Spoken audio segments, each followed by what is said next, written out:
Periksa DNA haram, kata habai. Periksa DNA melanggar syariat, katamu. Assalamualaikum sahabat Awi Kertapati, kita kembali di Opini Awi Kertapati Channel dan juga selamat datang kepada para pemirsa di TV Pada Suka pimpinan Kiai Haji Syarif Rahmat. Hari ini kita masih membahas atau mungkin kembali lagi membahas ke belakang Pak Kiai ya, mengenai fenomena Abuya Mama Gufron dan bagaimana reaksi MUI yang selama ini terus saja menyuarakan dan sampai diliput di media mainstream. Nah, Pak Kiai Syarif, selama ini kan Mama Gufron itu sebelum rame-ramenya polemik nasab ini kan memang beliau ini sudah banyak melakukan hal yang dalam tanda petik keanehan ya. Nah, menurut jenengan, reaksi dari Majelis Ulama Indonesia mengenai narasi-narasi yang dibangun oleh Abuya Mama Gufron mengenai bisa bicara dengan semut, kemudian bisa mengatakan malaikat. Tapi kenapa itu diklaim sebagai sebuah penyesatan dari lembaga Majelis Ulama Indonesia? Ini pripun jenengan pendapat itu? Bismillahirrahmanirrahim. Pertama, Majelis Ulama Indonesia sebagai wadah berkumpulnya segala ormas Islam semestinya membuat ukuran timbangan itu yang bisa dipakai oleh semua aliran tadi. Timbangannya jangan satu, ukurannya jangan satu. Apakah dia akan menggunakan inci, menggunakan meter, atau menggunakan yang lainnya.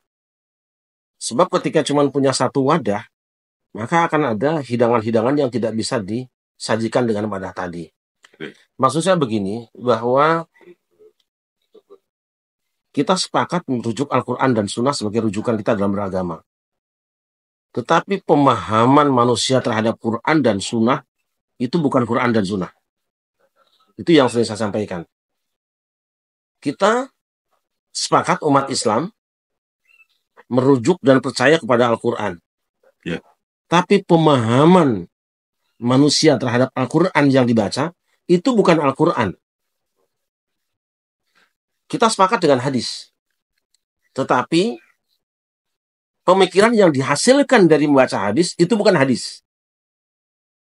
Maksudnya begini, karena Quran itu digunakan sepanjang masa, toh. Dia turun pada masa Nabi Muhammad masih hidup. Masa itu berubah, daerah itu beragam, zaman itu berbeda. Sedangkan Quran itu katanya harus solihun likulli zamanin wa makanin. Dia harus selalu kontekstual sesuai dengan zaman dan segala tempat. Ya, itu bagaimana Pak? Iya, maka tentu menghendaki ada sebuah reinterpretasi terhadap Al-Quran. Juga Quran bisa dipahami oleh manusia dengan berbeda tingkatan pemikirannya. Saya ingin mengatakan masalah keragaman pemikiran ini sudah klasik banget ya. Dari abad kedua sudah ada. Kita mengenal yang namanya aliran Mu'tazilah, kita tahu Jabariyah, Qadariyah, Murji'ah. Itu semua berbeda dalam memahami teks Al-Quran melalui konteksnya. Jangan kita beranggapan bahwa yang benar adalah yang kita klaim sendiri. Anda boleh mengatakan bahwa itu benar menurut versi Anda. Tapi kebenaran yang Anda yakini tidak punya hak untuk mengatakan yang lain itu salah. Ya? Makanya para ulama sudah punya kaidah. Ra'yuna shawabun yahtamil khata'. Wa ra'yu ghairina khata'un yahtamil shawab. Pendapat kita benar. Tapi mungkin juga salah. Nah, pendapat selain kita salah, mungkin juga benar. Kenapa kita mengatakan bahwa pendapat kita benar? Supaya kita yakin dan kita amalkan. Tapi mungkin salah, supaya jangan arogan. Pendapat orang lain kita yakini salah, tidak usah diamalkan. Tapi mungkin benar, jangan dihinakan. Seperti itu. Nah, mungkin saya lebih baik bertanya di sisi mana yang dianggap menyimpang lah pemikiran atau statement dari Mama Gufron itu. Itu harusnya menjadi bahan pemikiran MUI ya? Ya. Misalnya Mama Gufron pernah mengatakan bahwa beliau berbicara dengan semut. Ya. Nah, kita ingin melihat kepada kitab suci Al-Quran. Dan di Quran ada semut loh. Ada surat semut namanya. Ya. Itu berhubungan dengan seorang nabi yang namanya Sulaiman. Oke. Dan menariknya bahwa, ini yang saya ulang-ulang, cerita tentang yang terjadi pada Nabi Sulaiman itu berbarengan dengan zamannya Sulaiman. Ini yang sering saya ulang-ulang. Kan dalam Quran ada ayat mengatakan hatta idza ataw ala wadin namli qalat namlatu ya ayyuhan namlu dkhulu masakinakum la yahtimanakum Sulaiman wa junuduhu wa hum la yash'urun. Sehingga ketika Sulaiman dan pasukannya datang ke Wadin Namlah, lembah semut. Seekor semut berkata, wahai para semut, masuklah kalian semua ke rumah kalian. Jangan sampai Sulaiman dan pasukannya menginjak-injak kalian, sedangkan mereka tidak menyadari. Mayoritas kita mengatakan bahwa yang disebut dengan Wadin Namlah itu benar-benar lembah semut, lembah tempat banyak semut di situ. Ya. Tapi ada satu kelompok ulama yang tidak setuju dengan itu. Oh, Tentu punya alasan. Ditentang juga ya? Ditentang. Ya. Ada ulama yang mengatakan bahwa yang dimaksud dengan lembah semut itu bukan satu lembah yang banyak semutnya. Itu tempat tinggal manusia. Manusia biasa. Namanya itu lembah semut. Sama dengan kita kan sekarang ada nama lubang buaya. Ya nggak ada buayanya. Nggak ada buayanya. Gitu? Ya. Sarawak kebun nggak ada kebunnya. Ya. Nama daerah saja. Nah, kok ada Namlatun? Ya seorang warga di situ maksudnya. Itu yang pertama. Yang kedua juga, yang disebut dengan Wadin Namlah itu adalah lembah yang ditinggali oleh orang-orang kecil yang diserbakan kehidupannya dengan semut. Semut itu kan damai, selalu rukun hidupnya, kerjanya gotong royong luar biasa. Tapi mereka tinggal di kampung dan memang orang kampung biasanya guyub rukun. Kalau Jakarta kan sudah nggak bisa guyub rukun, pagarnya aja tinggi-tinggi kok. ya. Nah, itu lambang di Quran. Tentu mereka punya alasan, toh. Ulama ini punya alasan. Kenapa alasannya? Lihat di ayatnya. Ya ayyuhan namlu dkhulu masakinakum. Wahai semut-semut, masuklah kamu semua. Yang digunakan lafadznya udkhulu. Udkhulu itu dalam bahasa Arab untuk yang punya akal. Ya. Kalau semut udkhulna, bukan udkhulu. Hei kalian, masuklah kalian semua. Itu orang yang diajak ngomong. Masuklah kalian semua masakinakum ke rumah-rumahkum. Seperti bahasa Sanepo itu ya? Loh iya, itu kan tubinya itu, udkhulu itu kemana? Kalian semua manusia yang berakal. Berarti yang diajak bicara oleh Nabi Sulaiman siapa? Manusia yang berakal. Apa namanya? Yang berbicara di hadapan Sulaiman itu manusia yang berakal, bukan semut. Logikanya kalau semut misalnya, kalau semut bicara misalnya, Ya. apa mungkin kedengaran sama kita? Gak mungkin. Semutnya segede apa, suaranya kayak apa, kok kedengaran sama Sulaiman? Atau mungkin Mui hanya sebatas melihat secara tekstual aja narasi Mama Gufron. Artinya Mama Gufron ini kemungkinan juga membuat sanepon-sanepon tentang zaman ini, tapi mungkin dipahami oleh Mui itu sebagai ya tekstualnya begitu. Ditakutkan nanti pernyataan-pernyataan Mama Gufron ini menyesatkan. Cuman kembali lagi, sesatnya itu yang seperti apa kan nggak dirinci, Pak. Saya setuju bahwa statement Mama Gufron itu sebaiknya tidak dijadikan konsumen umum, tidak dikonsumsi umum, jangan dipublish kalau bisa. Tapi zaman ini kan tidak bisa. Oke. Ketika itu sudah terjadi, maka MUI seharusnya bijak dong. Iya. Datangi, temui baik-baik, dan tidak diekspos.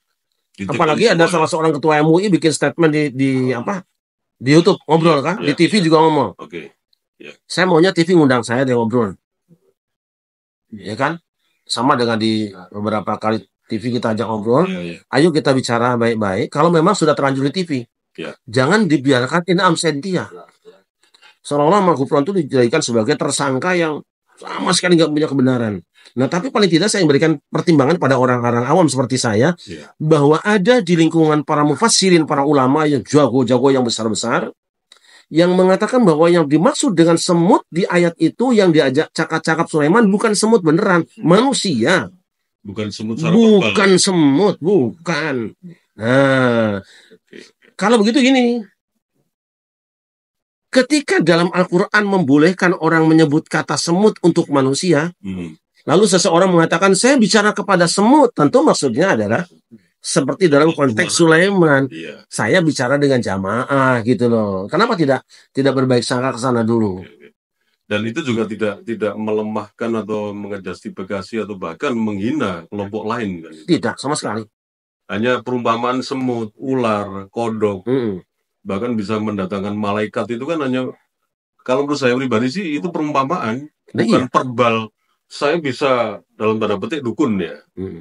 Apa itu mungkin yang dimaknai oleh MUI? Enggak juga. Enggak. Kalau MUI sebaiknya memang ketemu dengan kita ngobrol. Ya kan? Ya maksudnya apakah MUI memang memaknainya juga itu konteksnya begitu ya, itulah yang ada. Makanya yang paling baik itu jangan menafsirkan kata orang. Sebab kita tidak tahu dalam konteks apa dia berbicara, di hadapan siapa, dan tingkatan ilmu apa. Nanti orang, yang kedua ya maksudnya begini. Ya. Ketika semut itu difahami ucapannya oleh Sulaiman. Lalu komunikasi. Yang hebat semut apa Sulaimannya? Iya, ya, Yang hebat semut apa Sulaiman? ya pasti Sulaiman ya. Nah, kalau Sulaiman mengerti bahasa semut dan semut mengerti bahasa Sulaiman, ya? yang hebat semutnya. Ya, Oke. apa hebatnya manusia? Ya, ya. Semutnya yang luar biasa. Nah, dari pernyataan tuh sebaiknya memang didatangi, jangan dipublish itu. Itu lebih bijaksana ya. Jangan dipublish. Nanti kalau dipublish orang-orang yang bukan pemain ikut tendang bola. Ngambil keuntungan di situ. Jangan sampai orang-orang yang bukan pemain bola turun di Kanjuruhan. Malang itu korbannya banyak sekali itu. Iya. Tapi sekali lagi Pak Kiai, masyarakat awam ini kan memang selalu aja apa yang dia dengar, apa yang dia lihat, itu kan frontal, itulah yang ada. Tanpa penafsiran, tanpa menginterpretasi, ya itu yang dimakan, selesai. Maka itu saya bilang, memang kajian Mama Gufron itu bukan konsumsi umum. Ya, nah, siapa yang mengangkatnya di YouTube secara terbuka, dia ikut bertanggung jawab. Tapi karena sudah terlanjur ramai, terlanjur diangkat dan semua orang menonton, maka MUI dalam hal ini punya kewajiban untuk memberikan penjelasan kepada masyarakat setelah klarifikasi, setelah diskusi, setelah bicara sebenarnya kemana. Itu yang pertama. Yang kedua, kemana arahnya? Ketika orang bicara akidah, bicara fikih, bicara tasawuf, itu masing-masing punya kaidah. Likulli fannin qawaiduhu. Setiap bidang ilmu ada kaidahnya sendiri-sendiri. Ya kan? Misalnya kita bicara akidah, itu ada hukum ya. Hukumnya 3 tuh, kaidah itu kan. Hukum wajib, hukum mustahil, dan jaiz. Kata wajib yang ada dalam akidah tidak sama dengan wajib di dalam fikih hukum. Beda. Wajib dalam fikih beda dengan wajib dalam tajwid. Belum lagi wajib Indonesia, lagu wajib. Beda lagi ya. Nah, itu nggak ada hubungannya dengan dosa dan pahala. Maka orang harus perhatikan dulu. Ketika Mama Gufron itu bicara tentang semut misalnya, dalam konteks apa? Akidah, bukan fikih, bukan apa? Tasawuf. Nah, kalau sudah tasawuf, jangan pakai inimu, jangan pakai matamu, pakai inimu. Tapi mungkin MUI karena memang mewakili masyarakat Gesrut. Ya. Jadi langsung main hantem aja. Tapi memang kemarin saya melihat di salah satu TV swasta itu memang itu harusnya jangan dipublish. Iya, MUI bilang gitu sih. Saya ingat banget tuh MUI bilang seperti itu. Jangan dipublish, dibuat konsumsi sendiri aja kan. Setuju. Pernyataan itu setuju. Tapi juga jangan dikatakan sesat di depan umat. Iya. Pernyataan sesat Anda itu setelah klarifikasi dan si terdakwa itu, si tertuduh itu sudah tidak punya argumen lagi. Kalau masih bisa diskusi, apa sih kita sampaikan apa adanya sih? Iya. Misalnya gini, jika itu diartikan dengan hakiki maka itu kesesatan. Tapi kalau majazi itu adalah konsumsi orang-orang tertentu. Enak sebetulnya. Iya, sayangnya memang dari pihak MUI sendiri ini dalam tanda petik ya, disclaimer, langsung menjustifikasi ke Mama Gufron seperti itu. Nah, akhirnya melebar kepada isu ini. Bahwa apa yang dinarasikan Mama Gufron selama ini, masa ditafsirkan sebagai sebuah pengalihan isu masalah-masalah negara ini? Dengan misalnya gimana? Ya, saya tidak menyebutkan itu siapa nama tokohnya, kelompoknya siapa, tapi yang pasti, yang isu yang beredar di media sosial, bahwa pernyataan Mama Gufron itu adalah pengalihan isu dari semua masalah-masalah bangsa ini, termasuk 270 T itu. Dengan menanggapi itu.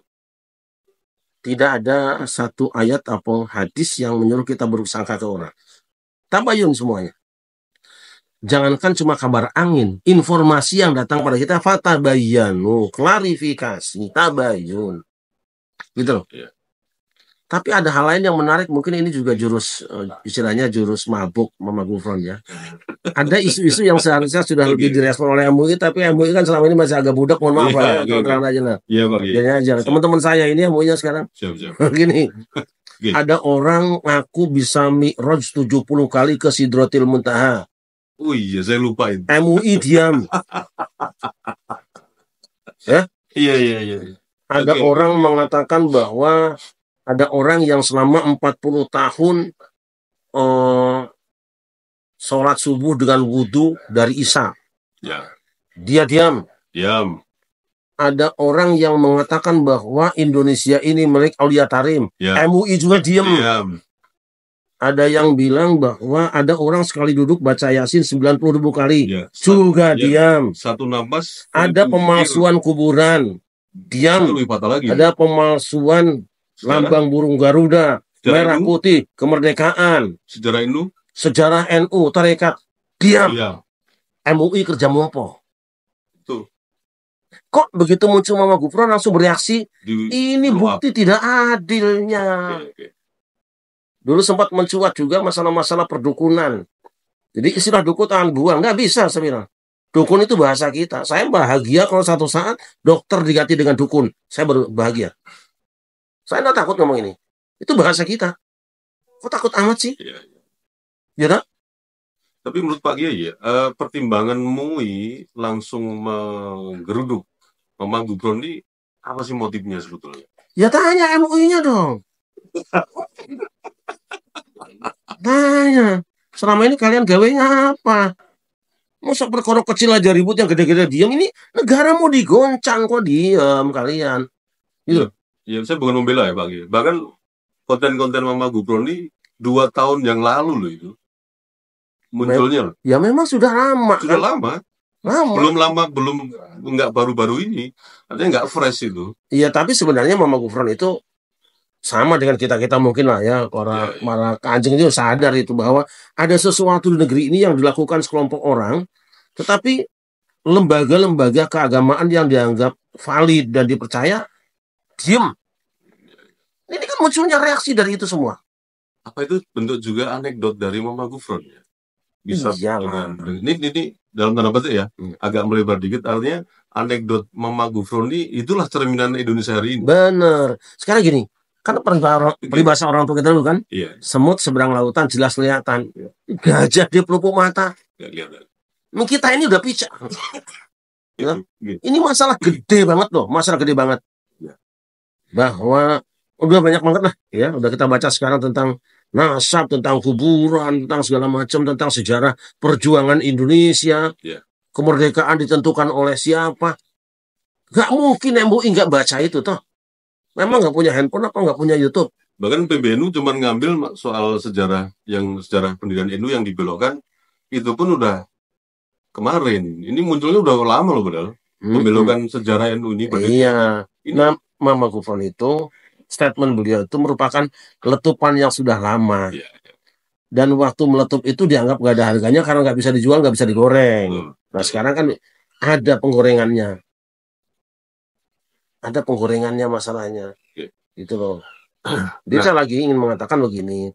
Hal-hal yang memang para ulama pernah ada pendapat seperti itu, kemudian dianalogkan dengan pemikiran ulama sekarang.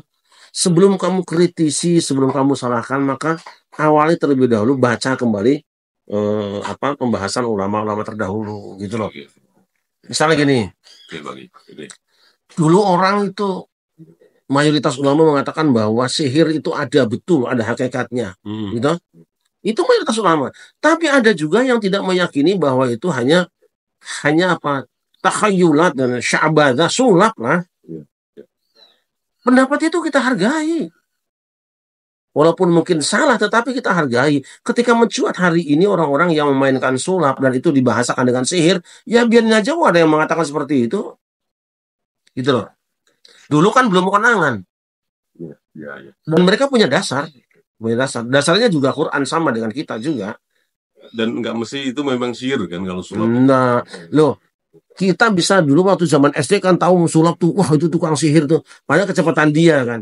Kecepatan tangan. Iya, kecepatan tangan. Teknikal aja sebetulnya. Artinya tidak semua yang dikatakan sihir oleh orang awam itu sihir menurut versi orang yang ahli lah. Ya. Ya kan? Oke. Jangan sebaliknya. Kalau yang ahli bilang sihir, ya awam masih sihir. Sulap kata orang ahli bisa jadi orang awam karena bodohnya dianggap itu sihir. Sihir. Menggunakan jin. Padahal kecepatan aja toh. Malah bisa diterjemahkan secara ilmiah. Seperti itu. Nah dulu misalnya zaman Nabi Musa nih. Nabi Musa itu katanya kan ada tukang-tukang sihir yang bisa mengolah tali menjadi ular. Gitu? Oke.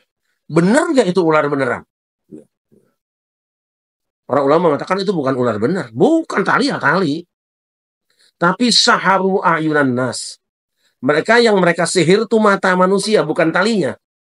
Bagaimana dihipnotis matanya, diolah matanya, pandangan matanya, sehingga dia melihat tali menjadi ular. Saharu ayunan nas. Bukan talinya. Ini penting ini. Dan itu yang kemudian berkembang menjadi ilmu hipnotis. Ciku, cakra. Ini main ain. Istilah hadis Nabi itu. Mata, kekuatan mata. Itu pun bisa dianalisa ya? Bisa. Bukan menggunakan kekuatan Jin. luar. Ya. Badan kita bisa diolah semua. Masuk akal gitu loh. Masuk akal. Tetapi memang untuk mengolah badan kita menjadi hebat, itu ada latihannya gitu loh. Ada, kalau bahasa kita ada tirakatnya, ada riadohnya. Sekarang mata bisa dipertajam ya. Kita lihat misalnya anak-anak kita ya. Kalau kita memukul orang tuh nempel belum tentu jatuh. Tapi ada orang yang bisa jatuhkan orang jarak jauh. Ya. Itu karena mengolah antara nafas, mata, dan tangannya. Tenaga dalam itu. Iya, tenaga dalam. Dia nggak harus kuat tenaganya, enggak. Orang kurus juga bisa melakukannya. Orang yang gendut banget juga bisa melakukannya. Nah, artinya apa? Tangan ini bisa diolah. Dilapisi oleh kekuatan alam yang kemudian bisa menimbulkan kekuatan yang dahsyat sehingga tangannya kena dengan benda. Padahal aslinya tangan itu belum menyentuh benda, bendanya sudah hancur duluan karena ada lapisan yang ya di sini. Itu perlu latihan. Nggak butuh pakai jin. Nah, maka mata pun sama. Artinya itu bisa dianalogikan, dianalisa bahwa itu sebenarnya bisa dipelajari. Bisa. Terlepas ada orang menyalahgunakan itu persoalan lain kan. Betul. Menipu, nyeting, settingan dan sebagainya ya. Tapi kenapa sih Pak Kiai kok kita itu selalu inlander, kita itu kuat banget sih? Iya, karena kita gimana sudah. Ya? Ya, saya nggak akan jawab kenapa. Saya ingin mengatakan gini, saatnya bangsa ini bangkit dari terlalapnya tidur lah. Allah sudah kasih kita keistimewaan yang luar biasa. Bangsa ini bangsa yang sangat luar biasa. Tidak untuk sombong, tapi untuk syukur ya. Negara mana yang bisa menyambut agama dengan tulus, dengan sepenuh hati, sehingga membuahkan hasil besar? Indonesia. Hindu, Buddha, lahirnya di mana? Di India. Tapi begitu ke Indonesia, bisa melahirkan Borobudur, Prambanan. Di negeri asalnya ada sehebat itu. Gitu? Sekarang orang Kristen dari mana? Dari Belanda misalnya. Kita punya gereja yang besar-besar. Gua ada gua Maria segala macam. Negeri asalnya ada punya kok. Islam datangnya dari Timur Tengah, dari negeri Arab kan. Kita punya kubah emas. Banyak lah. Itu satu orang yang bikin loh. Bukan negara. Kita menjadi umat Islam terbesar sedunia kan? Artinya apa? Bahwa kita dalam menerima kebenaran itu tidak pernah ragu-ragu. Dan kalau sudah saya setuju ini benar, jangankan harta, nyawaku siapkan, ini bangsa ini besar. Maka jangan sampai salah kita mengorbankan sesuatu. Maka apapun sesuatu yang terjadi hari ini, pastikan itu benar. Sehingga ketika kita berbuat dan berkorban itu, kita berbuat dan berkorban di tempat yang benar. Itu sebetulnya untuk yang benar. Nah tadi, Islam ini berkembang di Indonesia luar biasa. Pemikiran-pemikiran semua mazhab itu ada di sini. Dan mazhab itu bukan agama. Karena dia bukan agama, tidak boleh dikafirkan. Jangan disesatkan. Kalau mengatakan beda boleh, tapi tidak sesat. Karena kata dia tidak sesat. Gitu loh. Ya. Artinya itu bukan sebuah syariat Islam ya. Artinya gini Pak, bagi saya ingat juga dan pernah baca, saya lupa nama tokohnya, bahwa Arab yang datang ke sini itu tidak semuanya itu syariat Islam. Itu kebudayaan. Makanya ada istilah Arab digarap. Kemudian Barat itu di luar. Nah, Jawa digowo. Sebenarnya tiga ini udah jarang diterapkan nih Pak. Tiga hal ini loh. Iya. Jawa digowo, Arab digarap, barat di luar. Jadi gitu. Itu orang Minang itu sudah punya pakem yang indah, adai basandi syarak basandi kitabullah. Bagaimana Islam diterima dengan tidak merusakkan tradisi yang ada. Wali Songo itu ya. Oh iya, lo kalau yang datang ke Indonesia Islamnya model-model yang sekarang itu enggak ada. Wali berikutnya ini. Enggak ada. Lo gini, saya ingin mengatakan gini. Iya. Wali Songo itu ibaratnya sudah nandur. Tandure sumilir, gitu. Iya. Tak ijo royo-royo. Tinggal nunggu panen. Kok teko wereng gitu ya, gitu loh. Ini masalahnya. Iya. Memang banyak orang Indonesia. Iya. Jadi, Yang datang ke sawah tuh tidak semuanya petani kok. betul. Dan yang dibawa tidak semuanya juga pupuk kok. Ya. Ada juga walang, Ya. keong, tikus, wereng. Yang ngaco ini orang itu. Iya. Ini orang-orang nanggung nih orang itulah.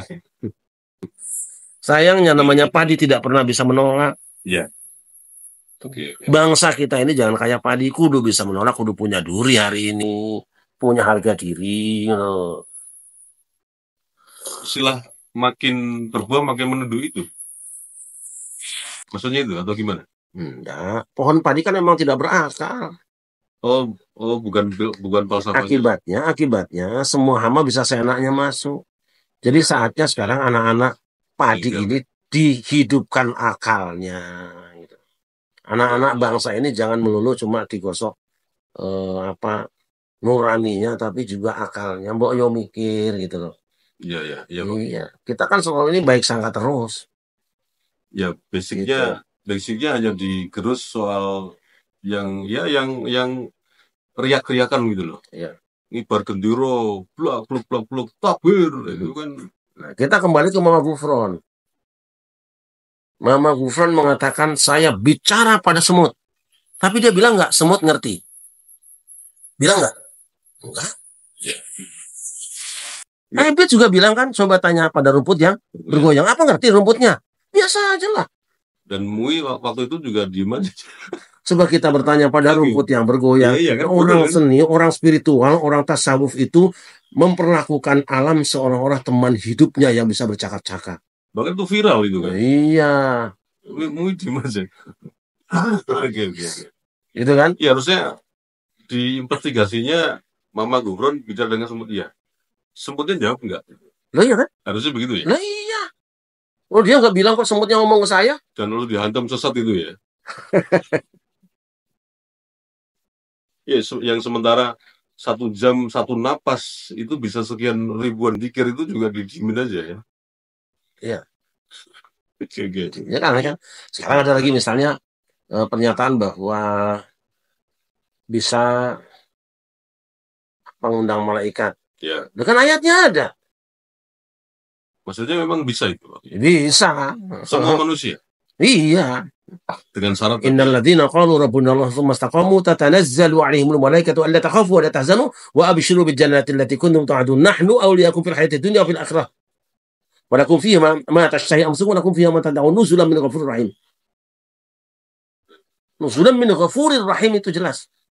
Sesungguhnya orang-orang yang mengatakan Tuhan kami Allah, tauhid, kemudian istiqomah, tatanazzalu 'alaihimul malaikah. Malaikat akan terus-menerus turun ke dia. Jangan dibilang kiamat sekarang itu loh. Ya? Terus tugasnya apa? Allah takhafu wa la tahzanu. Kamu yang ahli tirakat, yang ahli wirid, yang istiqomah, ahli zikir, tidak perlu cemas memikirkan hari depan. Sudah ada yang ngurus. Ya.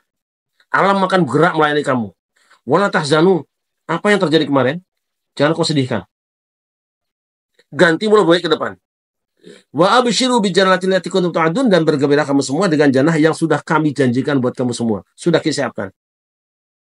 Lalu kata malaikat, nahnu awliyaukum. Kami semua adalah wali-wali teman-teman kamu, rekan-rekan kamu semua. Malaikat loh. Fil hayati dunya, dalam kehidupan dia, wa fil akhirat, dan dalam urusan akhirat. Kalau ada orang yang melayani di rumah kita, betul? Ada yang membantu pekerjaan kita, namanya apa itu? Ini kita, misalnya ini Kanjeng dan teman-teman kumpul di sini, Prabu tadi, ada orang yang saya minta untuk tolong buatkan kopi. Itu namanya apa? Ya, pelayan. Pelayan dalam bahasa Arab apa? Khodam. Ya. Jadi malaikat itu datang menjadi khodam kita. Itu istilah khodam itu seperti Pelayan itu. kita. Dia mengamankan kita, Tapi jagain. tetap harus berusaha juga nih Pak. Loh, itu namanya kita ngundang malaikat dengan perbuatan kita. Nah ini kadang-kadang yang di salah tafsir itu bahwa kita cukup zikir wirid terus tanpa berusaha apa-apa. Oh, nah, kan istiqomah itu ada apa? Kerja dengan badan kita, gitu kan? Ya. Mendekati Allah dengan hati kita, berucap dengan lisan kita. Ini 3 dimensi ini rembus. Lisan, badan, dan hati. Gitu. Pekerjaan kita orang minta ya tengah tangan lah. Oke. Minta kan tengah tangan, masuk minta sambil begini. Iya. Ya? Oke. Jadi 3 dimensi ini nyambung. Oke. Saya mengatakan bahwa ngundang malaikat itu biasa aja itu. Yang nyuruh ayat juga tuh. Iya. Udah otomatis itu. Lah iya. Nah, cuman tadi kan khodamnya bukan jin toh. Tatanazzalu alaihimul malaika. Malaikat akan turun. Lalu apa? Mengabarkan gembira, mendampingi, menjadi temannya. Lah itu kan udah malaikat. Ya. Kan Quran toh? Iya. Tapi nggak begitu tafsirnya. Tafsirmu itu bukan Quran. Sebagaimana tafsirku juga bukan Quran. Tafsir Al-Quran. Pemahamanku terhadap Quran bukan Quran. Tapi setidak-tidaknya kebenaran itu kuyakini karena kufahami dari Al-Quran. Ya. Apa yang kamu pahamkan itu bukan Quran. Pemahamanmu itu terhadap Quran. Karena Quran itu mutlak, absolut, kita ini nisbi, memungkinkan kita berbeda cara pandang dan menangkapnya. Hargai aja seperti itu. Oh, iya. Ada? Yang terjadi selama ini saling klaim kebenaran. Iya, mau ngaji ini ya dewe. Wong Jawa ini jero ilmune. Artinya orang Jawa sendiri ya, kalau di pembahasan agak melebar dikit tadi, sebenarnya nggak usah diajari. Maaf, sebentar. Gitu ya? Sama dengan orang nyebut mama itu. Kayak perempuan aja mama. Kamu nggak tahu. Beliau tuh orang Banten. Di Banten tuh mama tuh untuk Kiai Mama Ajengan. Nah ini karena nggak ngerti kan. Beliau ada di Malang, kemudian jadi kan Malang kan mama Simbo toh. Simbo, iya. Padahal di Banten itu adalah bapak. Iya. Mama Ajengan Romo Yai. Kalimat berbeda aja. Ya itu kan karena tidak pas. Iya. Gitu. Jadi kembali lagi kepada klaim sepihak semua ini ya, sekarang ini. Ini akhir zaman atau akhir bulan bagi? Oke. Ya Allah. Terus apa lagi, so?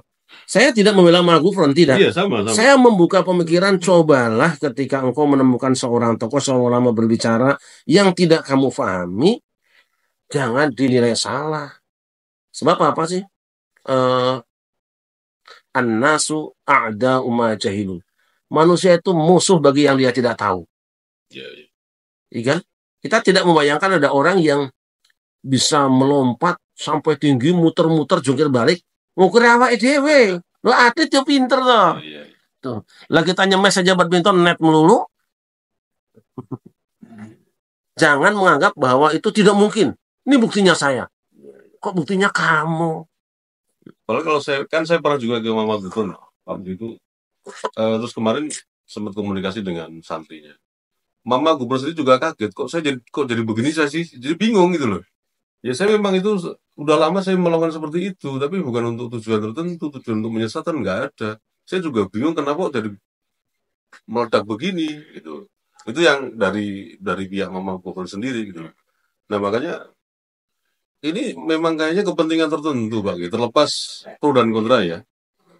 Artinya Pak Ki tadi udah terangkan kan, penafsiran orang beda itu jangan terjadi. Saya punya teman yang pernah punya showroom mobil. Iya. Bangkrut. Oke. Sekarang jualan rempeyek. Paham nggak? Iya. Bagaimana maksudnya ini?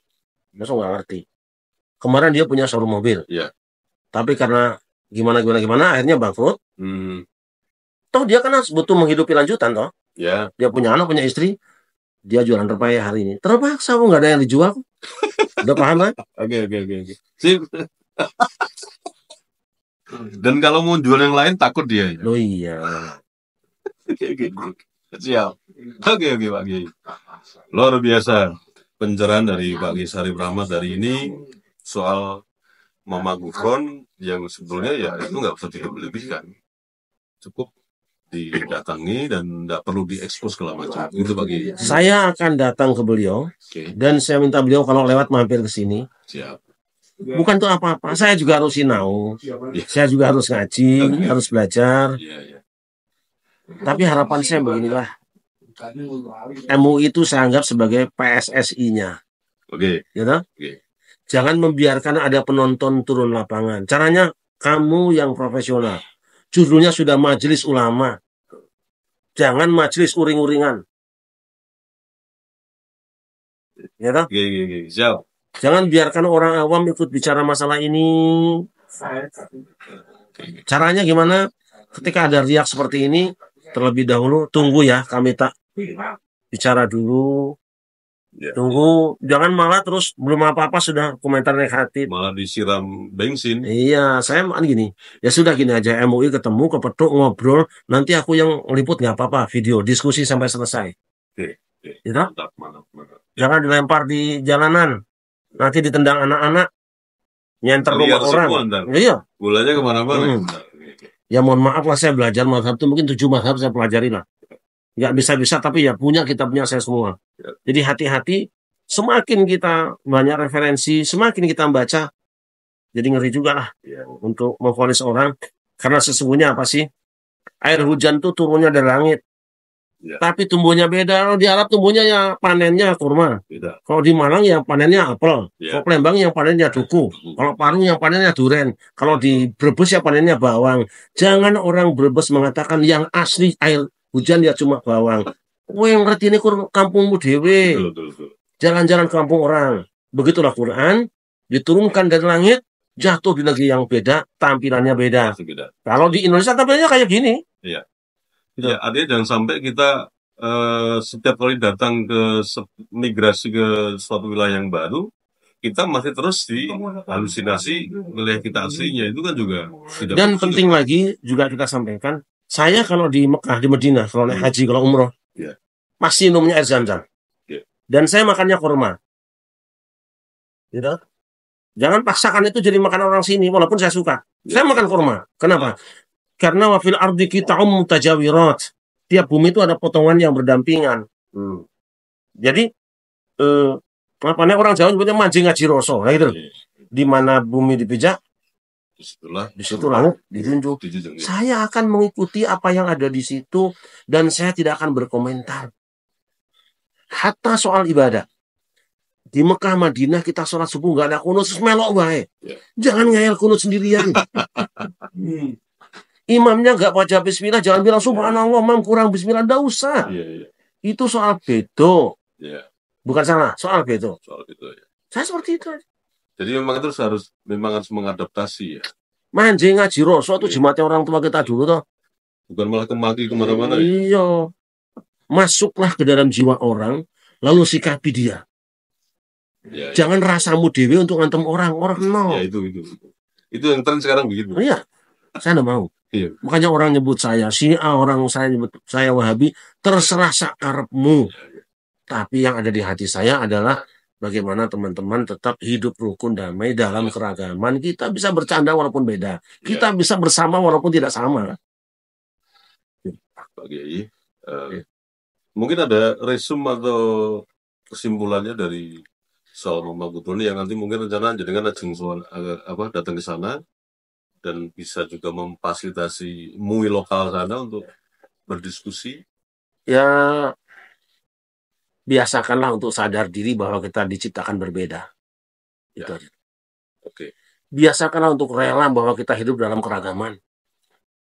Tidak ada yang ingin kok. Tapi Tuhan menghendaki ada keindahan. Bukankah indahnya taman juga karena ragamnya bunga-bunga? Ya. Itu yang penting. Siap. Ya. Kalau semua jualannya jeruk yang manis, nggak ada yang asemnya. Iya, betul. Mesti ada air jeruk yang manis, mesti ada jeruk nipis, ada jeruk limau, masing-masing dibutuhkan ada tempatnya. Tapi biarkan dia berjejer di situ dengan indahnya. Semuanya ada yang mau pilih yang mana yang disukai ya. Kita berbagi saja. Ini ikut Mama Gufron, ini ikut yang ini yang kampungan menurut saya ya. Ikutnya yang ngaji kampung-kampung aja, gitu loh. Siap. Jangan kaget-kagetan. Betapa banyak ulama kita yang ketika masih hidup menyampaikan pemikirannya diserang habis-habisan. Sekarang kita menyesal. Mereka sudah pergi, kita belum pernah meregup airnya. Sangat menyesal kita. Itulah. Saya kira itu ya. Oke, Pak Kiai. sahabat AW Kertapati Channel dan juga pemirsa pada Suka TV. Demikian tadi ulasan mengenai Mama Gufron yang terkaitan dengan Majelis Ulama Indonesia. Mudah-mudahan diskusi hari ini bisa menginspirasi kita semua dan juga terutama yang lebih penting adalah mengedukasi kita semua bahwa memang pentingnya mindset itu lebih penting daripada emosional. Terima kasih Pak Kiai, mudah-mudahan kita bisa jumpa kembali. Wassalamualaikum warahmatullahi wabarakatuh. Waalaikumsalam warahmatullahi wabarakatuh.